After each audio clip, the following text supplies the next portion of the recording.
Imagine this. A nation's history freezes at one point, and even after 60 years, everyone still hears the same sound, an answer stuck inside silence. Like there's a door, and behind it, the word truth is written, but across that door, someone wrapped black tape for decades. And then, in 2025, that tape starts to peel. Donald Trump, on January 23, 2025, signs an executive order pushing harder to declassify records tied to JFK, RFK, and MLK. The logic sounds simple. So much time has passed. Why is any of it still secret? After that, in March 2025, the National Archives and Records Administration, NARA, begins uploading JFK records in massive batches online. But this isn't a one-time boom release. This is a wave, a rolling drop, a system updating hour by hour. On March 18th, big batches appear at different hours, one after another. Thousands of PDFs, tens of thousands of pages. Then hours later, more. Then March 20th, another heavy wave. And the first question hits instantly. Why all at once, like this? Because when a system accelerates that fast, it usually means pressure. Internal pressure, political pressure, legal pressure, public pressure. And when pressure rises, something always happens in the shadows. People start choosing what can safely be shown and what still cannot. Most viewers miss this. The story isn't only what's inside the files. The story is also the act of opening them. Because opening is never neutral. Opening is a decision made by humans, inside institutions, under deadlines, under risk. And once you see that, you stop expecting a single magical page that flips everything overnight. You start watching something colder and more real. How power manages memory. For decades, the JFK assassination lived in two worlds at once. One world is public: books, documentaries, debates, theories. The other world is private: files, reviews, redactions, exceptions, sealed lines. And those two worlds don't move at the same speed. The public world wants one thing: a final answer, a clean ending, one sentence that says, "Here it is." But the private world rarely works that way. It runs on process, risk, procedure. So when you hear declassification, don't picture freedom. Picture a filter. Because declassification isn't dumping everything. It's releasing what survives the filter. And that filter has names. National security, source protection, method protection, privacy, legal exceptions. And here's the addictive feeling in this story. If some lines stayed black for decades, someone decided those lines mattered. Not because they were dramatic, but because they were sensitive. And sensitivity is where real hidden history lives. So before we ask, did the new files change the JFK story? We have to ask something more powerful. What does it mean that the story was managed at all? If this much is opening now, then what stayed closed for all those years? Now listen carefully, because this is where the story turns. People talk about JFK like it was only a scene. A car, a street, a shock, a gun. But the files don't live in a scene. The files live in a network. And a network changes what truth even means. Because the key factor isn't only the event. It's the flow of information around the event. Who had the first report? Who had the second report? Who trusted which source? Who flagged which detail? Who decided what was noise and what was danger? That's why the 2025 releases matter, even if they don't deliver the fantasy ending. Because they don't just add facts. They add structure. Some blacked out lines are now visible. Some names appear clearer. Some dates connect to other dates. Some documents move from vague to specific. And when documents become specific, you don't feel comfort. You feel tension, because specifics create accountability. But here's the darker point. Even in 2025, not everything opens. Some information can still be withheld under legal exceptions, under privacy rules, under protected categories. So the public is still walking through a hallway with locked doors.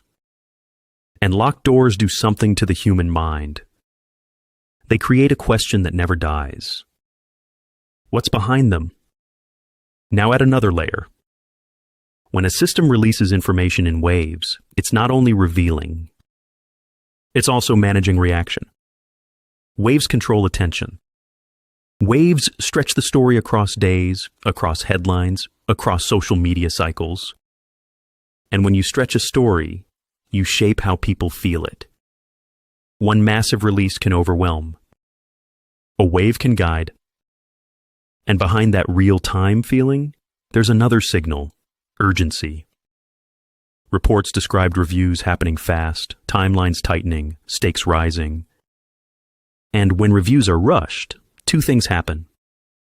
Mistakes become more likely, and safe decisions become more tempting. Because when you don't have time, you protect yourself. You redact more. You delay. You choose safety. So even opening can create a new kind of secrecy. Secrecy by speed. You can release thousands of pages and still bury key details inside volume. And volume itself becomes mystery. Viewers look at the scale and think, no one person can read all of this.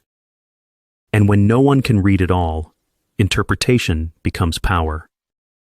Then a headline drops that changes the mood. The FBI says it found 2,400 additional JFK records, and they will be transferred to the archives. And instantly your brain goes, wait, found? Because found means something terrifying. The archive isn't a perfect vault. It's a living system.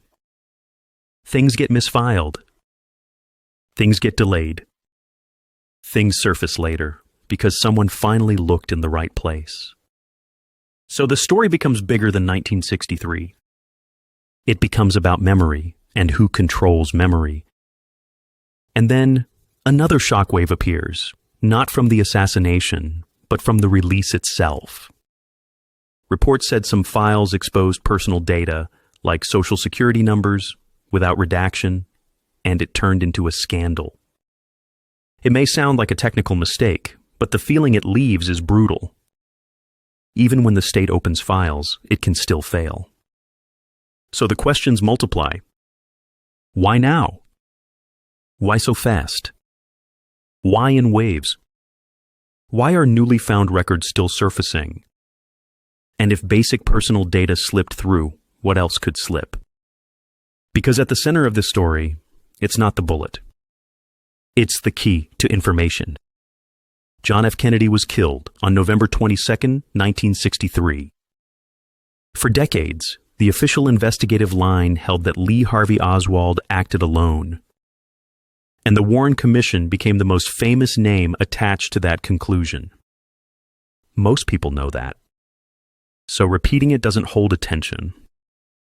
What holds attention is what comes after. The Cold War world, the intelligence world, the parallel processes moving around that day. Because the assassination was a moment, but the system behind it was a machine. And when documents open, you don't just learn facts. You hear the machine. It doesn't scream. It doesn't confess. It uses routine language. This information is being processed. This information is not being shared. This source is sensitive. This disclosure is a risk. And that routine voice is the coldest voice in hidden history. Because routine makes power invisible. And when routine becomes visible, you realize something frightening. Sometimes the secret isn't the crime. Sometimes the secret is the method. And when the method stays hidden, half the history disappears. So 2025 doesn't feel like closure. It feels like the first page of a longer book, because the archive doesn't hand you peace. It hands you a map. And maps don't end stories. Maps start journeys. Even in 2025, some doors stay locked. Some lines stay black. Some categories stay protected. And that means the story still has shadows. But here's the twist. Shadows don't only hide crimes. Shadows hide systems. Sources, methods, relationships, how agencies operated under Cold War pressure. In movies, hidden history is dark alleys and secret meetings. In real life, hidden history is paperwork. Signatures, dates, memos, routine language, decision trees. Release this. Hold that. Redact this. Delay that. And once you see that, the story stops being about one man, or one shot, or one day. It becomes about infrastructure. People come and go. Presidents change. But infrastructure remains. So the question changes. Not who did it, but who controlled the flow? Because timing is everything. A fact released in the 1960s could reshape trust and politics. Released in 2025, it becomes history, safer, quieter, easier to absorb. So the files don't just reveal information. They reveal a strategy of time. Now connect the dots. Waves of releases, urgency, newly found records, mistakes, legal exceptions, locked doors. And the viewer is left with one feeling. This isn't over. Because a system that opens in waves can also close in waves. A system that reveals can also overwhelm. A system that makes mistakes can also hide mistakes. So the ending can't be a conclusion. The ending has to be a question. If history is still opening in batches, 60 years later, if newly found records are still surfacing, if the release itself can carry risk and failure, then the only question left is this. Who had the key?